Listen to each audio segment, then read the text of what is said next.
Football season is back! And what better way to piss off 90% of the Patriots fan base than with a Philly special? Cheesesteak Sliders made with thinly sliced ribeye, onions and peppers, cheese, and a delicious butter sauce topping. Easy to put together and easy to throw back. It ain't healthy, but it sure is good. On the bright side, I read that the average NFL player eats between 4,000 and 6,000 calories a day. So, throw back a whole tray of these and you'll feel like you're right there in training camp. Starting out, we're slicing up a whole green bell pepper, and I like to remove this little white rib here. Most of the time I just cut around it. You don't have to, it's just something that I do. And I'm doing 1/2-inch dices so I can fit these onto sliders. If you want to keep them longer, you can, or say you have like kids or something eating this and you want to kind of disguise the green in it, you can dice them up even finer. Totally up to you. Then I'm finally dicing up a whole yellow onion, and I'll place them both aside in a bowl like thus. I have got just over 2 pounds of boneless beef ribeye that have been cut thin, but we're going to cut it even thinner. Some of you may live in regions like, Philadelphia, regions that already sell cheesesteak ready to go, but I do not. I'm in Los Angeles and I just couldn't find them today. So I'm thinly slicing up my own ribeye by first placing it into the freezer to firm up for about 20 minutes. Not frozen solid, just firm enough to be able to thinly slice and not have our knife mushing it and sliding everywhere. I'm using a sharp boning knife here, but you can use a chef's knife too. Just make sure it's extra sharp and don't be trying to use one of those cheap steak knives that come in sets of 500 from Target. Once you're done, place it in a bowl as well. I could have cut these strips down a little bit more, maybe in half, but I don't mind it like this. You can make that call depending on you and your guest preferences of texture when it comes to length of your vegetables and meat, of course. Now I have a cast iron over high heat and I've put some avocado oil in it. You definitely want a high smoking point oil, which makes avocado perfect for this.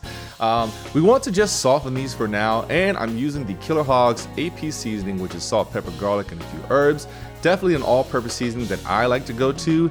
Give your veggies some of that seasoning love and continue to cook until your veggies are looking like this. Then we'll get the veggies out and back into their bowl. Then we'll throw a little bit more avocado oil into our cast iron and add a sliced up ribeye. Get it spread out onto your pan, and then I'm using the Killer Hogs steak rub for this part. You could use your favorite steak rub or seasoning. Something like a Montreal steak seasoning would be really good. I'm giving this a coating of seasoning, and then I'm cooking it just until before the pink disappears. These are going into the oven for a bit, so we don't want to overcook our steak here and then pop them into the oven only to have them coming out chewing like pencils. Once the steak is almost cooked, I rinsed out the bowl that they were in earlier so I could pop them back in safely and clean, and I set them aside. Now we need the best part, the butter.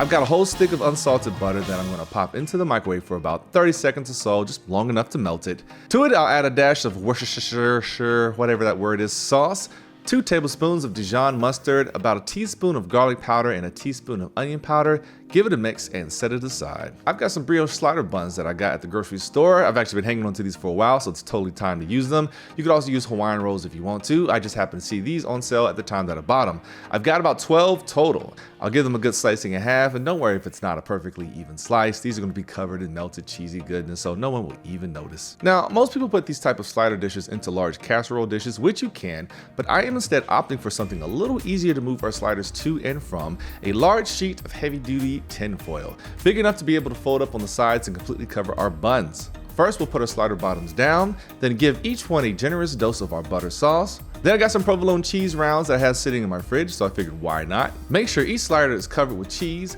Next is our steak. You might have to do a little organizing to get it all spread out evenly. Then we're coming back with our veggies. And originally I wanted white American cheese, but they didn't have any, so I went with havarti cheese. I've also seen recipes using mozzarella, and honestly, just use any cheese combo that you really like, because while it may not be technically the cheesesteak they make in Philly, it's gonna be good because it's the cheese that you fuck with. Put your slider buns on top, and then we're going to brush the remaining butter sauce on top of each slider bun. Then we're going to fold up our tin foil, making sure it's nice and tight, and we're going to just let it sit out on the counter for at least an hour. This is going to allow all that butter to soak into the bread. And you can do this overnight in the fridge too, so that way it's all prepared the day before, and then all you got to do on game day is just pop it into the oven and you're good to go. Anyways, I want to eat these today, so I am letting these sit out for an hour. And FYI, I'm recording this on Labor Day weekends, which means there is a ton of chaos and noise going on the other side of the camera with a bunch of friends over for the holiday, so my poor choice was this lovely Jameson orange on ice. Now, after an hour of sitting out, we can place our buns in the oven at 350 degrees for 30 minutes. I took these out right at the 20-minute mark just to check on them because everyone's ovens bake differently. Even if we set it to the same temperature, sometimes an oven can be off by 20 degrees, which is wild. So I like to just double check and make sure that things are going the way that I want them to. Another 10 minutes later and our sliders are done. The cheese is melted, the buns are starting to slightly toast. Slide them off your tinfoil and onto a platter and serve immediately. I definitely scarfed down like 3 of these, so be prepared to make a lot. And that's it. Happy football season, everyone.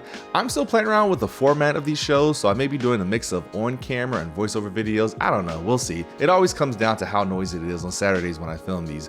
By the way, I have a Patreon link in the description. $1 a month is all we ask in order to support the channel and help buy ingredients for these recipes. I look forward to hearing how this came out for all of you in the comments below and what you might have done or may do differently.